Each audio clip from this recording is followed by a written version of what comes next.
pick, however, let the game just sort of fall out of their hands. They did, and they carried on doing the same things and trying to adjust mistakes they made in the last team fights. But the decisions they made to try and adjust the mistakes actually caused them more problems than actually helping them. Well, Cryptic's going to ban out the Osiris. I think this is a good decision. Just very problematic in that early to mid stage that we were talking about. Really brings a lot of control, and I mean, well, we saw what Final K did with it. They don't want that against him. It's also because they can go for Kukulkan themselves and not have to deal with an Osiris in the lane matchup if they want to take the Kukulkan as first pick. And with how bans are right now, Kukulkan is one of those that is generally left up because Erlang Shen, RTO, things like that are getting banned instead. Well, the RTO is going to be banned out, along with the Nemesis, which is an interesting ban. Like I said, she just covers too many bases for me. Is she the most potent or the most powerful hyper carry in the game? Probably not. But the ability to pick Nemesis, not show your hand, and be ready for whatever the enemy deals. You pick a Naja, well, anti-crit hurts you, right? You pick a bleed character, other things hurt you. You pick a Nemesis, what hurts you? Tanky lineup? No. Soft lineup? No. No. Yeah, it's true. It's true. So Skardy's going to get picked up. That's interesting to see Skardy being the first pick here, especially when someone like Erlang Shen still available, and he's been prioritized quite heavily when he's not got through the banning phase. Well, Cryptic's Hunter Vedium, one of the forefront Skadi players. Skadi recently has just become this gotta pick her, she's way too good. Now before that, Vedium was still playing her and looked fantastic. And so with that in mind, I think that's why we see the Skadi. Excuse you. Yeah, that's Skardy as well. Fafnir and Erlang Shen locked in for SSG. Excuse me. The good thing about SSG, though, is they still have Ho Yi. Yeah. I don't see Cryptic picking up Ho Yi as well here, which means, okay, so it's going to be Ho Yi for Zapman here. Yeah. Nice, easy jungle clear. SSG are very happy with the comp so far. Yeah, the Skadi pick is more to empower Vedium and less about taking things away. The Skadi recently has had a couple of changes, so she might not be considered that all-in must-have character anymore. But again, Vedium, he's not looking for that. He just really likes the Skadi character. And me, as an analyst, I really like Skadi on Vedium. I think it's a good idea to have the Skardy in our team, but I don't value it over Ho Yi for the early stages of the game. That's my personal view on it. Although Skardy's early clear isn't the worst either, just because she does have the pet in tow. It's the hunter it's the individual hunter for me, right? I think that you know, versus the Ho Yi, we'll see. But now with the Ratatoskr pick, you can ban him out. That's true. I mean, to be fair, Vetium's always been one of those players that has been more of a controlling hunter. His Neath springs to mind immediately. Yep. Whereas you think of Zap, you think of more aggression. Well, you used to anyway, but he switches up quite a bit now. The Ratatoskr, I like it. I like to see Rat coming back into the meta now. I think the changes that we made have actually helped him out quite a bit in terms of his damage output and viability for competitive play. Captain Twig played him as a tank this weekend. Yeah. Really just using it for the initiation. And Space Station Gaming, it's interesting because they went Thor. Ratatoskr for me is sort of Thor 2. Little differences, a little, the minutia in the kits might vary a little bit here or there, but the idea, go up, come down, start a fight. That's what Homie did in game number 1. That's what he's going to look to do here with the Ratatoskr selection. 2 Guardians banned out by Space Station Gaming, and there's that Ho Yi ban. And Guardians again, look, notice what SSG did. They pick up Fafnir, RTO is banned, they ban Ganesh and Sylvanas and go, okay, Cryptic, we're going to run.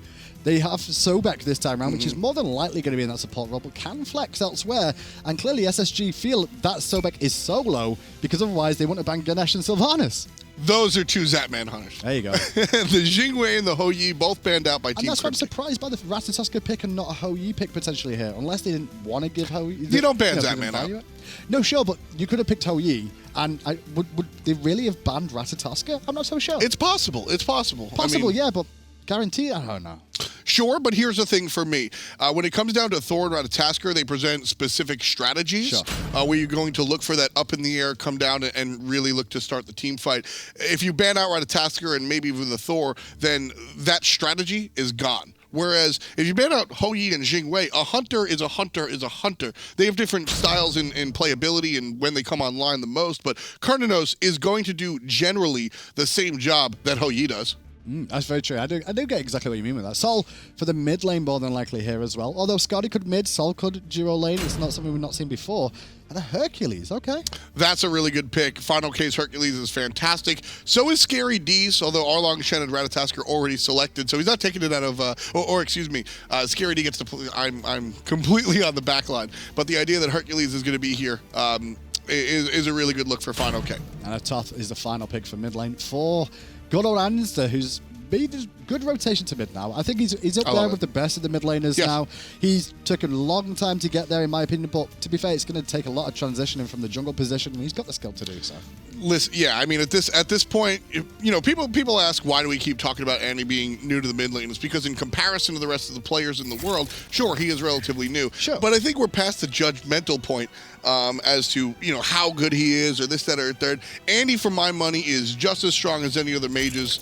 It's not the comparison for me of him in the mid lane position versus other mid lanes. It's the comparison of him in Versus the the jungle jungle. position versus him in the mid lane. Oh. And Gino, welcome to the Pro League, my friend. Zapman will take your life, and 400 gold to a Kernanos early on is not something that their team will be too happy about having to deal with going forward now. Yeah, not a good look to give Zapman a little bit of a boost up there, and Gino not going to be happy about it. Going to cause the pause.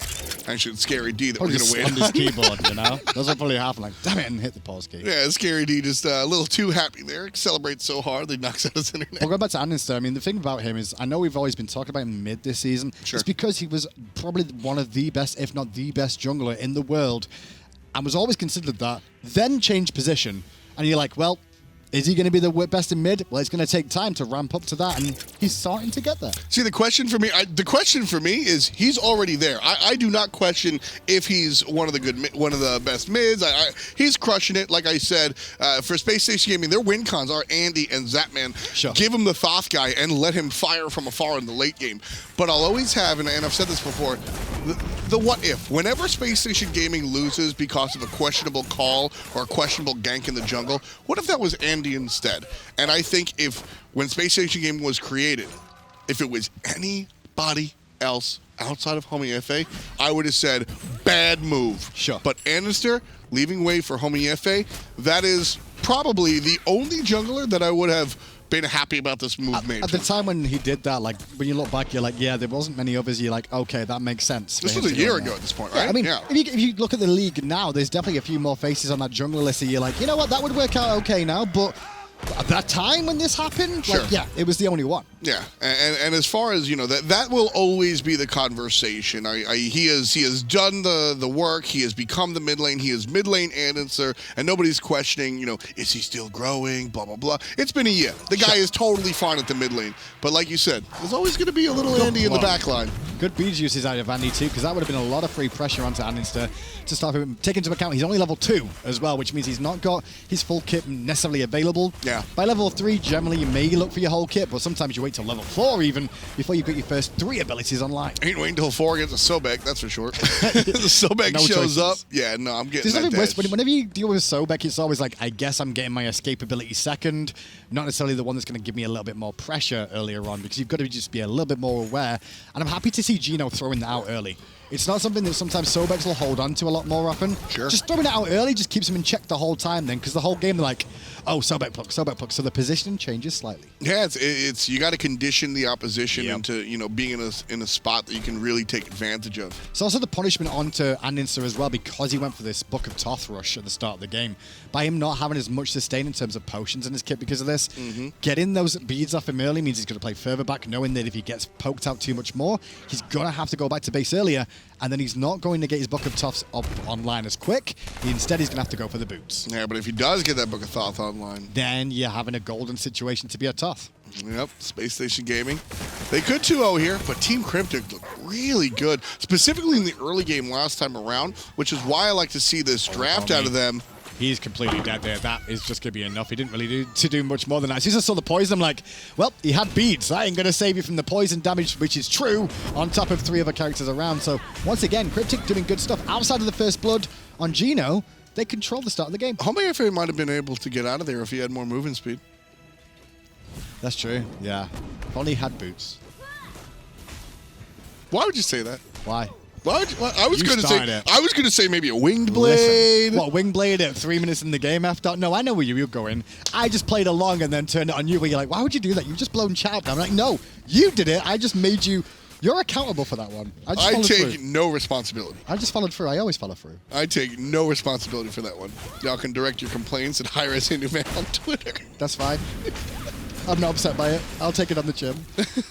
But once again, like Cryptic, just playing the early game well, in my opinion. Outside of that, that first death where they got caught in the jungle, that'll be a small correction you make going forward where it shouldn't happen too often, unless Geno starts becoming the new age badger of North America. Eesh. Which, if that's the case, they were still winning games, so why not, That's a throwback. SK used to lose every game at 2 minutes and 50 seconds before the left side Harpies respawned in the season 1 and 2 meta. We would see a dead support. Zapman in trouble here, but he's going to get helped out by the jungler. Oh, beautiful knock-up, turn around, but the dot damage too strong. Vedium from the red.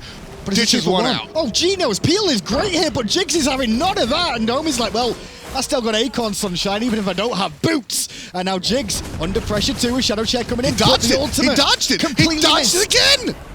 Jigs completely avoided all of the damage, dodges 3 separate abilities, one of which the Supernova, all-inclusive, and Jigs is just sitting there, VELing his way to the bank. Beautiful juke boots coming out from Jigs on the Fafnir. We always talk about this guy being a mechanical god. He also has the jukes, I hope Jigs isn't listening because he's got a big enough head already, but I love watching this guy play. I love the whole team fight as a whole, really. I think Sam Pasaka's pressure onto Zapman early was a really good idea. Get Vetium almost back on an even keel because of, remember, the first blood that Zapman picked up.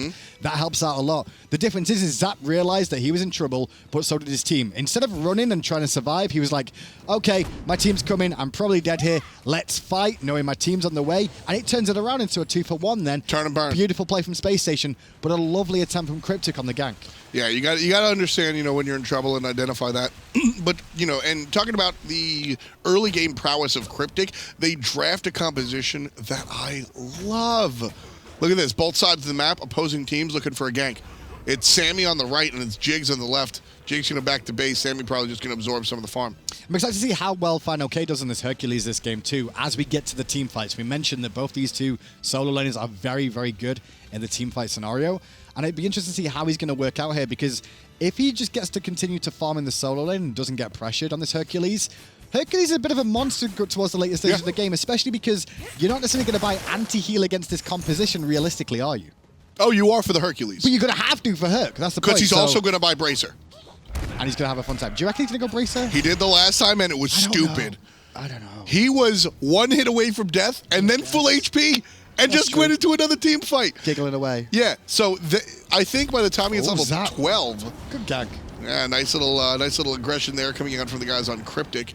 And that's one of those. That's one of those where Team Cryptic, when the cameraman misses the plays like that, that's indicative of Cryptic being that surprising. Oh, Sam in trouble in mid, though. He dived in again on Andinster, who survives, and that's twice now. Sam's made a gank attempt. One, he got punished for both, but at least he got a kill the first time round. They've got to be a little bit more careful here because they were biting off a little bit more than they can chew. If you've got a 2v1 on the left-hand side, guess what? You're probably in a 3v2 in mid. You probably should be trying to make plays there at the same time.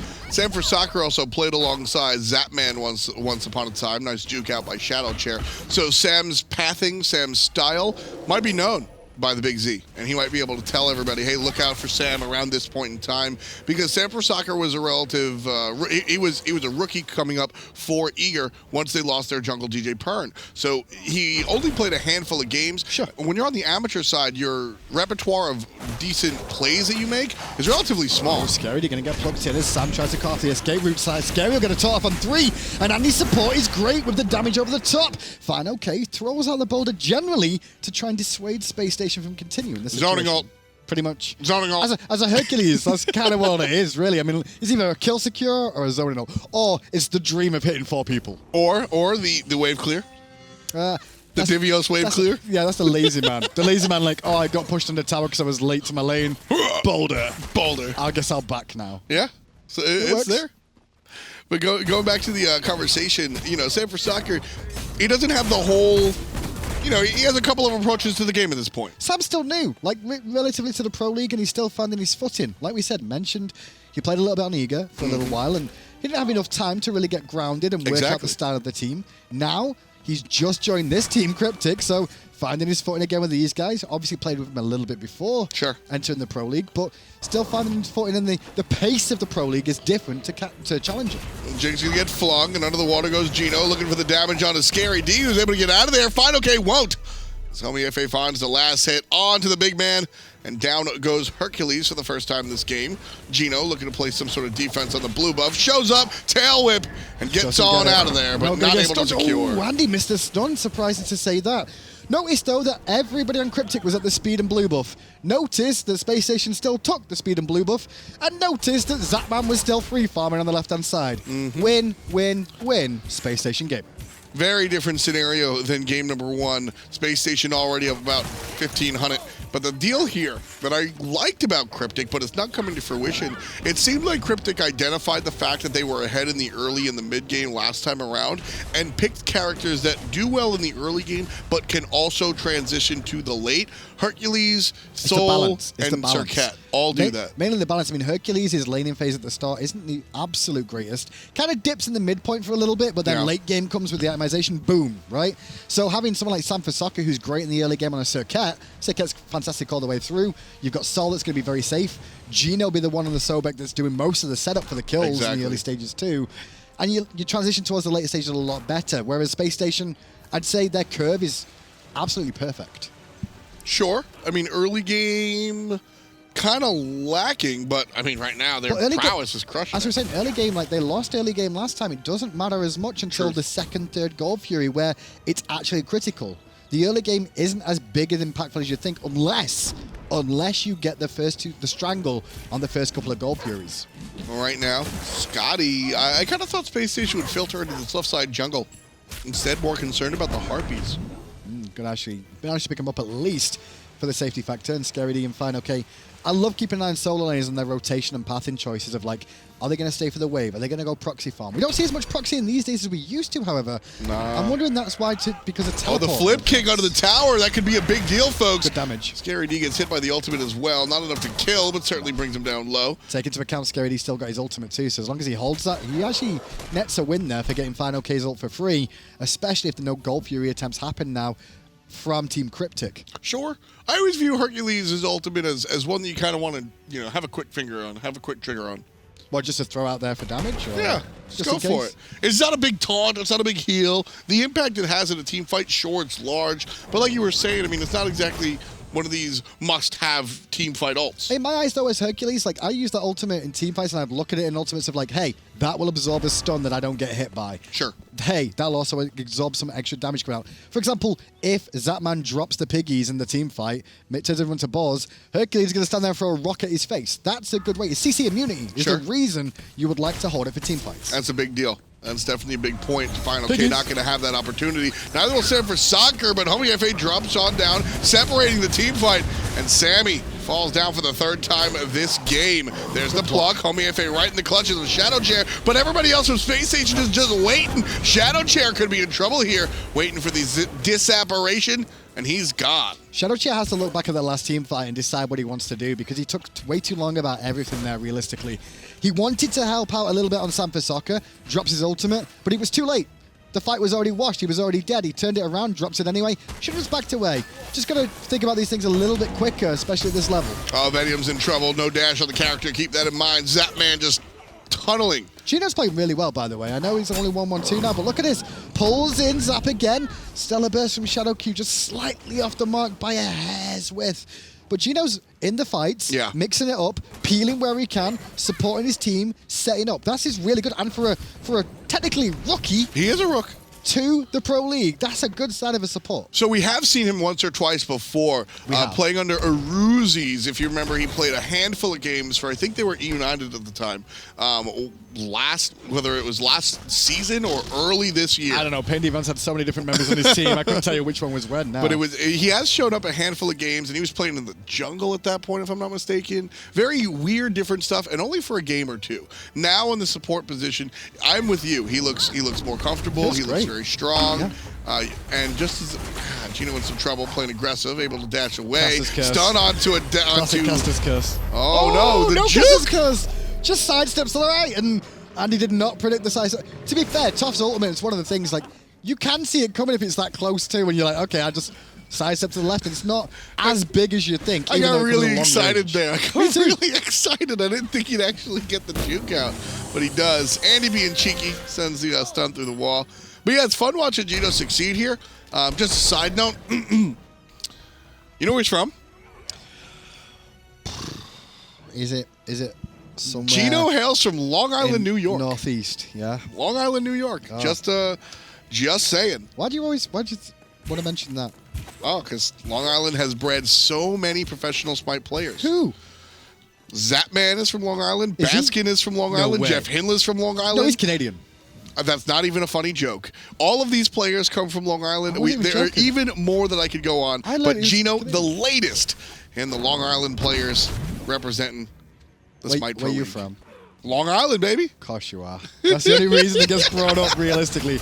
Not just because they're all from Long Island, it's because Tom's from Long Island. Outside of the fact that I am from... I'm going to do it with England all the time now. Sure, but even out the fact Where's that... Rafa from? Rafa's from Manchester. No, he's not. I thought it was. Close, but not right. It's a city Just say claims.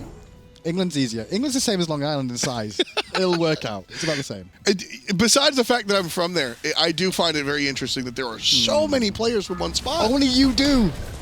Only you do, Tom. But there's so many players from one spot. Sure. Is that because you've got no lives in Long Island? Is that the issue? So the best thing you can do is set a We're computer right next to all the day? greatest city in the world. Free Gold Fury for SSG. You say yourself up for that. No vision whatsoever. And Space Station pushing their lead even further.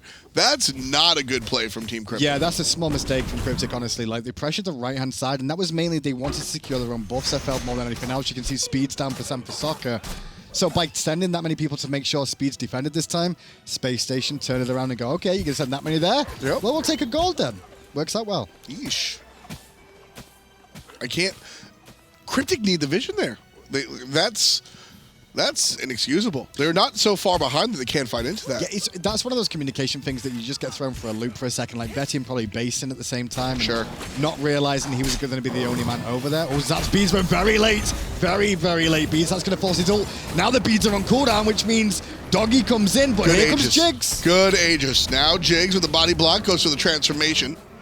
But now the Aegis is down. And I don't know if Jigs really wants to chase his because he doesn't know where the rest of the team are of Cryptic. But you can just see the mini-map. The rotation from Shadow Chair was coming, and so was Sam for Soccer. Yep. But Zapman's Aegis was great. His beads were terrible, but thank God he had both, otherwise he wouldn't have survived. Yeah, it's funny. The Zapman Aegis is usually what we call the fruitless Aegis, when you're surrounded and you are certainly dead and you Aegis anyway. But Zapman getting his revenge. Oh, Gino's in a bit of trouble in mid there. Now going to get stunned out and collapse, and I saw him getting caught in the jungle there. Andy. Predicting the sidestep, and he dukes with the non-juke. I don't know if that was, even if he sidestepped that, I don't know. No, he didn't. He stood still. No, I'm saying like Andy was so far off the mark there. Oh, okay. I don't think, if two buses could have got through that gap and still Sobek would have been fine. Well, Vedium's going to get dropped on, avoids the knockup, but only if he still gets the kill on the Hunter out of Canada. Shadow Chair on the top end, still trying to deal with things. Not Gino in trouble, but the sprint is popped. Meanwhile, over the wall, Sam for Soccer will get away to live to fight and pick up Zapman too as Shadow Chair falls back. Zapman just a little bit overextended there, didn't get the follow-up from his team, and there's a good boulder. See? Defending buffs. Yeah, there you go. Gets the confirmation on the red buff for Shadow Chair.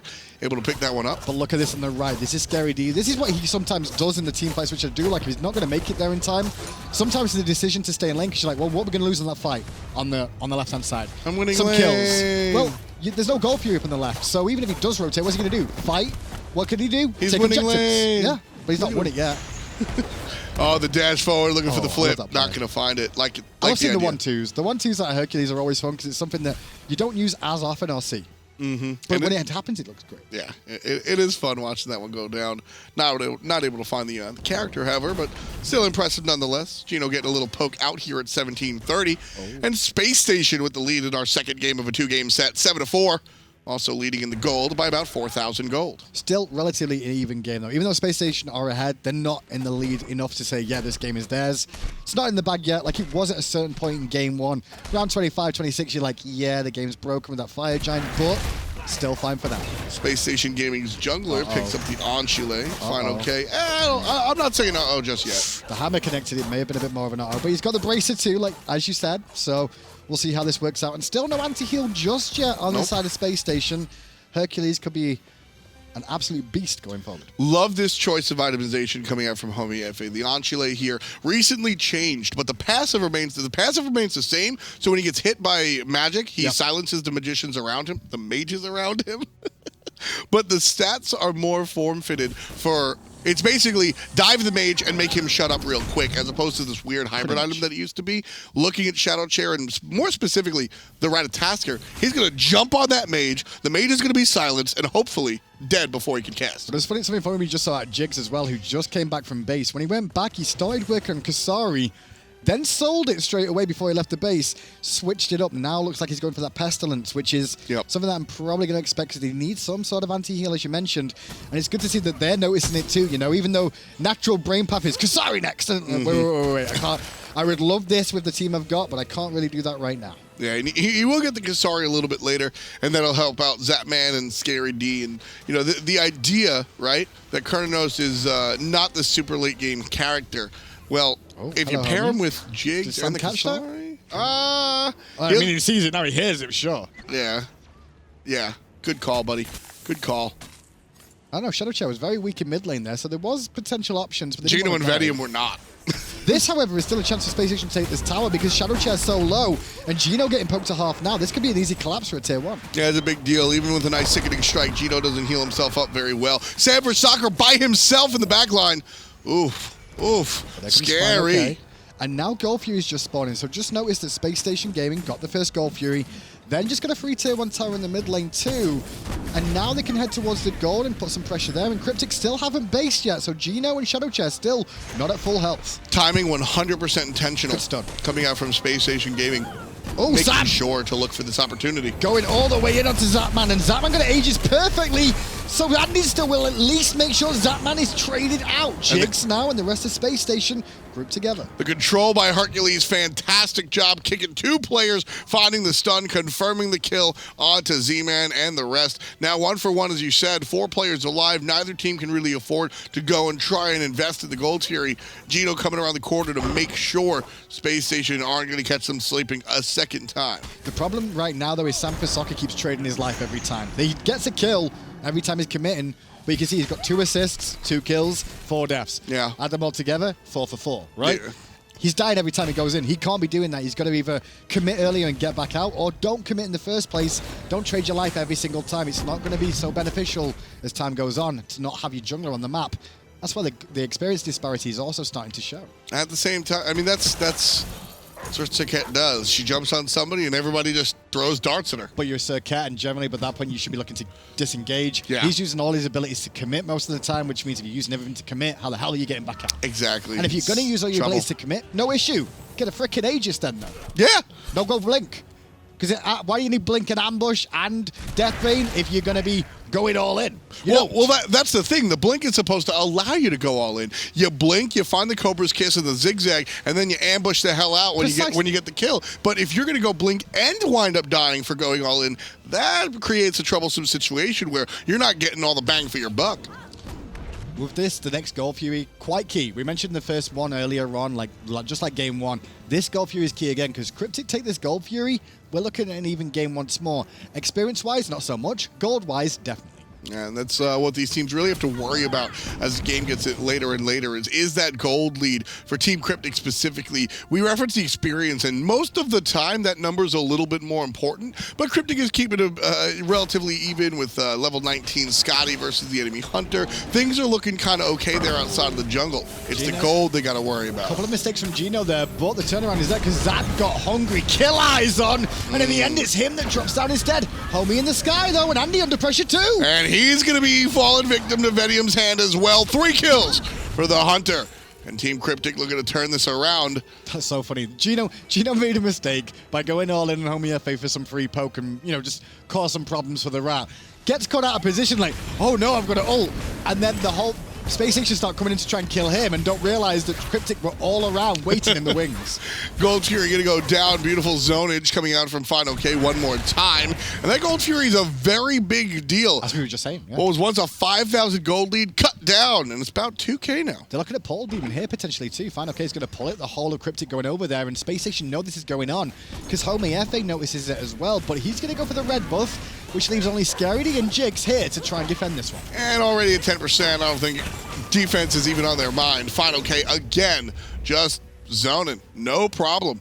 Oh, 1 and 5 for the zoner, and the portal guy goes down, and Team Cryptic trailing by 2,000-ish. Yep. This is where you want to be. Well, also take into account that tier 1 tower mid's down for Space Station 2, which means they've got a little bit more bonus gold from that tower. So if Cryptic find a tower back, we are definitely at a gold even game for now. But Space Station, once again, like inconsistencies in the team fight. Sometimes they look absolutely amazing, and other times you're like, ooh, that didn't look as clean as it should have been. For me, it's about the start here. I mean, sometimes they catch you by surprise, but really, it's their ability to really, if they get the start of the fight, if Gino's allowed to like say, all right, team, we're ready, hike, then they win the team fight. But if Space Station jumps on them, all of a sudden, they look a little lost. Well, let's see what happens next in this one, because with the Portal Demon being down, it's only Fire Giant still up and available to be taken, but there's nothing much to really do. You didn't catch me before. I wasn't playing. It said catch you by surprise.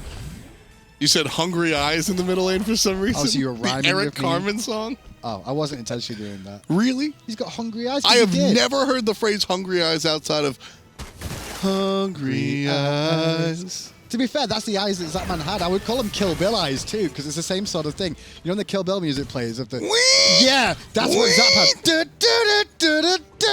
That was Zap. He's like, he saw the kill and he went for it and he got him killed. Just sees all red? Yeah, he just glows red. He's like, death. That's Zapman from season 0 to season 4. But at that moment, that's exactly what happened too. Just the regression into the pure fight? Yep. But that's the thing is that we have all generally agreed that Zapman's sort of the reeling in of Zapman's... Oh, good pluck. Ooh, Love can it. he get out of this one? He's got no support either. This is death. I don't know. The ultimate comes out. The Aegis is there. Good luck. He's trying to back to base.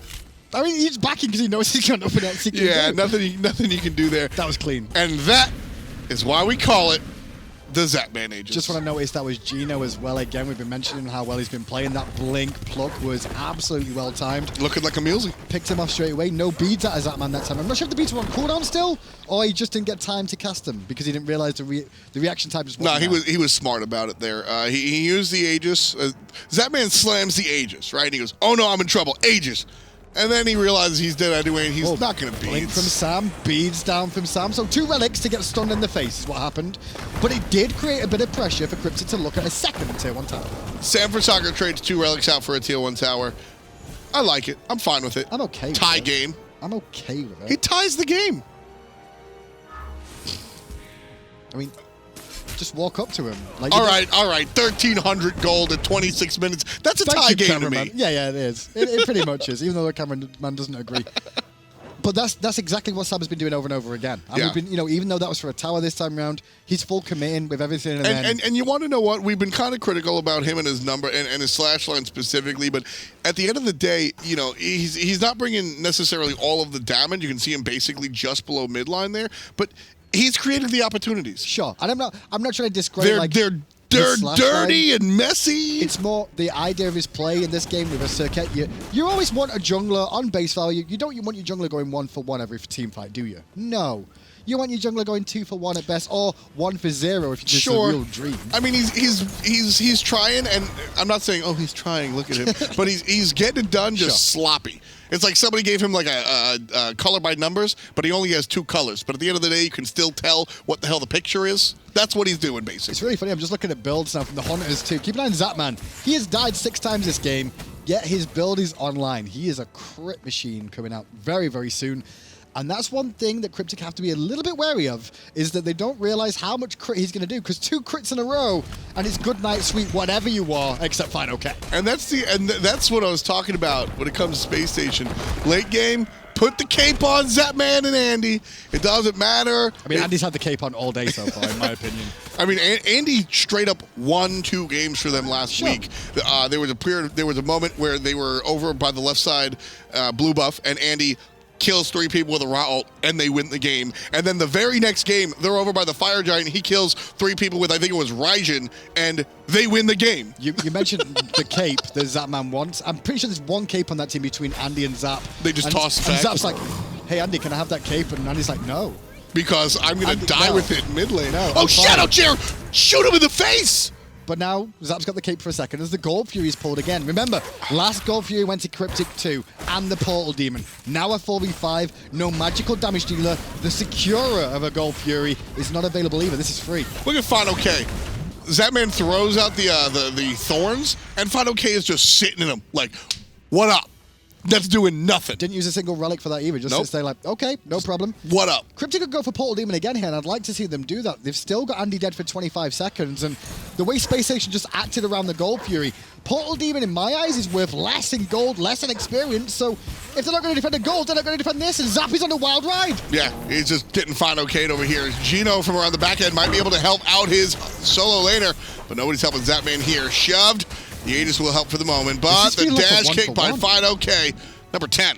Fire Giant potentially now could be looked at with Zap being dead 55 seconds this time. They got to be careful about that. But ultimates are down. That's the only issue. So maybe Portal Demon's safer, then come back to the fight again. Use a 4v5. Scary D can't contest this. Just make sure he can't get in range for a pin, and that's why Gino's zoning him away. Back and Fire I'd look at. Or at least a fight around Fire. Do you hear that coming over the loudspeaker? I hear a paging for Mr. Homiefe. He's been missing for 15 minutes. I mean, you say that, but he's 5-1 and 2 at level 20. And he got all those in the first 15, 20 minutes. Where has he been for the last 10 minutes? He's a Ratatasker with a half global ultimate that wasn't used when the enemy was looking at both objectives. Finally, he's in the sky looking for something, and it's used defensively. Homiefe had a fantastic start to this game and has been quiet ever since. But we saw game one as well. We said that about him too. He's transitioning his role on this team. He's not the assassin, get in and carry. He's more of get him through the early game and then be a supportive jungler throughout the rest. But he ain't supporting anybody here in the late game. We didn't see anything. We had a team fight for a little while, like he fell off. Because realistically, Space Age just keeps getting picked apart before the fights even happen. Vetium in a bit of trouble there thanks to Jigs. Nice little hammer timing more than anything else to make sure the knock-up from the Fire Giant made an impact. I'm really keeping an eye on Vetium in the team fight to see how well this build goes for him. Jigs is going to pop up in the transformation, and he's the subject. Jumps over the wall. He has that cryptic poison on him. He's going to fall down and make sure not to hit anybody else. And that's a really important play there. Sanford Soccer getting the kill. On Zapman, and Zapman, remember, he has no relics. He used them last time round. Nice driving strike from Final K. And it's 2 the way of Cryptic. Andy shoots a laser beam into Sammy. What can you do for Homiefe? Just shoot out basics. Everything's on cooldown. Final K and friends are going to knock around Scary D, but I mean, that's a solo laner. What are you going to do to Scary D? So they're just going to walk away here. Final K. This is where he plays this entire game. All of these entrances to the lanes, Final K has just been standing there going, "You shall not pass." Pretty much, and that's all he's going to do. And the moment they walk too far forward, he's like driving strike into your face. Guys, collapsing it now. And they did that to Zap just then. And Zap didn't get out of position there. He was pulled out of position by the Earthbreaker into the driving strike that got him killed when he had no relics. Yeah, Final K looks really strong. And this is... I want to say, Homiefe's timing on that dash versus Pluck has been perfect every single time so far. Every time you see Gino go for a dash, Homie's like, don't be silly. And now maybe Homie makes the impact that you were looking for. Yes, he goes in the sky. I'm clapping because this is going to keep Space Station competitive if he's able to go ahead and steal it. Great timing. The pull on the floor just spawned when he came down. The pin over the wall as well from Scary D. Nice play. He's at Vetium. He's just removed. Final K going to look to handle these two players. Fire Giant completely leashed. Homiefe taken care of by Shadow Chair, who has had his own questionable game across the way. It's one of those things we don't talk about these days about the Fire Giant, but the timing of engaging on teams of the Fire Giant is all about where the knockups are coming and the pulls. And it's their sweet dreams. And the rest of the team fight. Sanford Soccer just trying to get out of there, but he's not going to. Oh, he's definitely going to die at the end of this. No, he will with Deathbane, and now Final K is going to get Zapman in trouble. He's up against Gino too, but in a minion wave and Shadow Chair collapsing, we're currently in a 3v3. Only Zap is low. Final K going to scoot around. Run, buddy, run. Find the Zapman. One basic into the Hercules. Shield of regrowth. And the Zapman Shield of regrowth. Remember how much we saw that before? Well, Hercules loves the item because it's go faster boots. He's still going to sprint too if he ever wanted that too. I love the idea from Zapman. He turns around and he tosses a basic into him and he goes, that did nothing to Hercules. Oh, well. Tickled. It's like... You hit Goliath with the sword that breaks in half and just go, well, and you just turn around and run. It's funny, with this being week 4, the penultimate week, I should say, and only a couple of games left for all the teams. This team of Cryptic, if they would have started this season as a team in the Pro League, I think this is definitely a different story. Probably 4th or 5th with how things are looking. Maybe even creeping towards the top 3 where Space Station Gaming are. I don't know about that one. This is looking like a split to me, honestly. And if Space Station Gaming are 10 points, 5 points clear of anybody else, that tells me Cryptic are up there. Space Station Gaming has also been, unfortunately, a little bit disappointing in Still third, juxtaposition. though, Tom. Still third. That's fair. That's fair. That's fair. I'll give it to you. Fire Giant has to be leashed up here by Team Cryptic, and they all pile on to Scary D and Jigs. It's a tanky solo laner, but when it's 4-on-1, the Thorns might not even help. Shadow Chair over the wall, but Scary D's still alive. Jumped on top of the Assassin, and it's the Assassin that gets it done. You can see Andy was just trying to hover around the right-hand side of the speed buff there, looking for potential damage over the wall, find the stun, the ultimate, the big setup, just wasn't available. Fire Giant started, and Gino in zone. That was my problem for Scary D on Luminosity Gaming, however, is that sometimes he goes a little bit too deep at the worst of times. His decision-making can be brought up, can be questionable, and if Team Cryptic are able to get this Fire Giant, it's because of the lack of the front-end pressure. Shadow Chair goes down, taking somebody with him. Annister is making so many plays, but he's got no relics, and Sam will just be able to give a basic off too. And it was Zapman twice. No relics, gets pulled by FineOK, then manages to dash away, and then gets followed up by Gino with the pluck, and that's what made the fight. As soon as the solo laner falls down, there's no one to play goalie. I pointed out FineOK, but Scary D was doing it in game number 1, zoning the opposition out. They take out the solo laner. The rest of the team can do whatever the hell they want. Yep. And Fire Giant is the result of the ensuing 2 kills. Team Cryptic up 5K, plus a Fire Giant, 7 kills as well. Going for the Portal Demon, all off of the back of a kill onto the solo laner. And I'll tell you now, if Annister did not kill Vetium there at the end of that team fight, because it was all him individually that managed to pretty much pick up Vetium in the end, if he does not kill Vetium there, this game is done. Space Station still have a lifeline in the fact that the carry Vetium on playing Ascardi, obviously with the penetration build, he would shred the towers a lot more so with that Fire Giant buff. Doesn't have as much regen now because no Fire Giant for him either.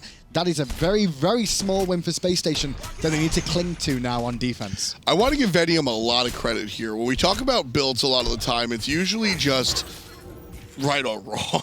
Right? Vetium comes through with a really interesting build. That's really public opinion more often than not with right or wrong. Yeah. Because everyone has like different views on it all the time. Sometimes, but basically we usually see right or wrong. Sure. When we look at this Hunter build, if he wins, it's right. If he loses, it's wrong. Well, no, even if he loses, I like it because the swap of the items here. The Breastplate of Valor is new. That used to be a Gladiator shield. Scotty is a very ability-based hunter. Lifesteal when you're basic attacking versus getting healing when you're using abilities. If you're going to be using abilities most of the time, it's going to wind up being a wash. I didn't do the numbers. I don't have the calculator in my pocket, but I think that winds up being effective. I was watching him through the team fights. He was able to heal up off of all of the abilities. Permafrost is one, and his Doggo. Now, late game, he builds the stupid expensive item that is the Blood Forge, able to trade that out for the Breastplate of Valor because he has lifesteal, no longer needs the healing from the Gladiator shield, gets 20% CDR, and a big don't look at me button for all the physical players. This is an intelligent build. I love how it goes for the mid game because the item is cheaper, 1,700 or just a little bit above 1,700. Yep. I love everything about this build. I personally, though, I know you love the build. I may have looked at Shifters over the Breastplate for the simple fact in the team fights you're taking magical damage too. Shifters gives you some magical, some physical. I think Shifters is the more aggressive version. There you go. And to be fair with the build he could have gone either way. Breastplate is fully a defensive. He heard you. He heard you. The Breastplate's being sold for a Magi's blessing. God, if he wound up with the Shifter shield, that's a throwback. So basically a full defensive item. Now, obviously the meta this year has started to shift to seeing more defensive items coming on carries. Sure. One mainly being Hide of the Urchin, but one defensive item, right? And that was like going all the way back to season 1. Magi's Blessing was the one that all the carries used to get for defense. It's just that one, just to give them that, extra bit of CC safety and make sure they could absorb 1 CC and be able to get away again. Seeing it come back again, I'm okay with it. What's he getting CC'd by that really demands the Magi's? Stuff from Tough. It's some from Tough as well as mixed of maybe Homie Efe getting the stun on the knock-up from his ultimate. And then you've also got the ultimate coming out from Zapman 2 over the walls. Most of the stuff it's over the walls that he can't see he's having issues with. And that's where he's dying too. One of the nice things that I do like about the pickup, it's not my favorite, I actually liked the Breastplate and maybe even would have liked the Shifters. I don't hate this, and I think the reason I'm warming up to this, all right, I like this, is because all... That was a really quick warm-up. Well, the thinking out loud with Tom Battinger. All of the impact of the CC from Space Station is high impact. You're not going to get Athena taunted or knocked up by Geb and just get the bubble shredded. Team Cryptic looking to shred this left side Phoenix. Dash out by not Gino. Space Station responding. Homie still not gone to the sky just yet. Big ultimate out of Andy. But it's only going to hit Shadow Chair and Gino. Gino gets taunted back in, which is good. Gino will fall down. Now around. Zap gets credit. Now Homie goes up. And he's going to land right in front of Vedium. That Magi's Blessing protected him from the knockup, but it's not going to protect him from the dash. Home FA puts him in the ground with the rest of the Acorns. Final K heals. Final K dashes. Scary D on the heels of Final K. And Final K still being able to tank all of this nonsense. Has Bracer available should the burst damage come out. 3-man kick coming out for the Hercules. There's another heal from the Bracer. There's another heal from the regen, but it's not Oh my god, the poisons! Are they going to continue to spread? Homie FA's in trouble. Driving strike. Poison spreads again. Andy has the Aegis. Final K is just on his own, beating him down. And there we go. The turnaround is there. Circuit to the rescue. We called out Sam for soccer a couple of times in these fights for trading his life. He hung around. And Final K is just the unstoppable Hercules man machine. Heal the Hercules, heal the Hercules, over and over again, whether it be ability, whether it be the Shadow Bracer. Turn back, go towards Final K. Let him peel Dash. for you, and he will peel for you. Now Final K is going to keep beating down Scary D. Shadow Chair, just run. Don't stay around for now. Final K will be okay. He's looking at Scary for some more. Driving strike, but he only hits Jigs. He needed to hit Scary D, the 1 versus 2. There's a nice Heals heal. up. The taunt coming through. Shadow Chair needs Chair to back. turn around. 1 hit, 2 hit. Oh, but there's a heal from the ultimate coming out from Scary D. The burn! Disapparate to the rescue. He'll escape again. Couple of basics. Couple of Looking basics. for one. Needs another one. Gets the driving strike. However, it's fun in games, and it looks cool as hell, but nothing actually happened in that fight other than Space Station defended their base. Sure, Final K just wound up on everybody's highlight reel, gives a couple of taunts and laughs as he takes the 2v1, I guess 1.5 versus 2. I'd probably say that was a 1v4 for quite a while. Yes. Then it became a 2v4 for a few moments. Then it became a 2v3 for a few moments. Then it became a 1v4 for a few moments. And then Shadow Chair and him danced around. But And here's the deal. Like, sure, we're saying, well, nothing really happened there. No, Final K controlled 2 players while his teammates he basically wasted the time of the respawn time. For his team's abilities. By too, the time the entire, whatever the hell just happened on the left side of the map is over, Team Cryptic are awake, getting out of bed, drinking their coffee, and taking out the Fire Giant. Take into account as well, that was Team Critic with the tail end of their Fire Giant pushing a Phoenix, right? So that team fight was defended by Space Station to begin with. Which was defend the Phoenix. great defense. Huge. But then Final K comes up big by just hanging on as long as he can. Final He K. allows his Cryptic teammates to get back in position, potentially, and then get their abilities in the right sort of lineup to be able to come in. Sam for Soccer trades his life for 3 there, and that was a great trade because he just allowed Final K to continue. And when he first went back in, I'm like, just leave Final K. Just let him die. But I'm like, okay, maybe that was definitely the wrong call. Final K just sat there and 2v1 his old teammate and his replacement. Hey, That is the sweetest justice I've ever seen. how much anti-heal do you reckon Space Station has? Not enough. 1 item. 1 item. Not enough. And I bet they're regretting it now. I'll tell you that here, because now Team Cryptic looking to split. Final K can Flip. tank for days, and he's going to pull 1 in. Scary just gets away from the driving strike in time. But Sam for Soccer ate a lot more poke than he wanted to. He's got to be careful of Andy. They've got to play around Andy in this range because he'll use it so well. And Andy hiding behind this wall right here on the right side of the Phoenix, while the rest of everybody is able to clear up the wave easy peasy. Jake's gonna get permafrosted and pulled, not kicked. Final K uses the bracer early on. 118 on that cooldown. That was a good little play from Space Station there to be able to hold on to the bracer a little bit more. So over the wall, Sam gets hit again. This is the issue. Sam's just eating another poke from Andy. And He goes gets the down for kill. free. He gets the For kill free. onto the jungler. Andy, now they're going to push forward. The sprint is popped as Team Cryptic look to get the hell out of there. Space Station Gaming again with a fantastic Boulder. stop, but a great ultimate. Final K still in the spotlight. And Shadow Check got a big ultimate off across the whole team, forcing Jigsaw and Scary D. He's now trying to fight him down too. Final K, meanwhile, on the front side goes, hey guys, anybody want to keep playing? No? Come back, Jigs! I miss you, buddy! You will be missed now as Cryptic, and now in a 4v4. One-man army. Final K up close and personal. There's the kill for the Hercules himself. Doesn't even need the team to put him down. Scary D in trouble. Scary D put all the way down. Again, the Doubleune. Final K, this is his game. He's getting revenge. Team Cryptic forcing the split off of the back of Final K. Hey, Erlang Shem. Woof. He was OP, right? Oh my goodness. Marvin, Odin, he was OP, right? Final K Hercules again. did nothing. Hercules has done nothing all year, not been spoken about, and then just walks in this game and goes, are you going to kill me? Nope, you forgot about anti-heal.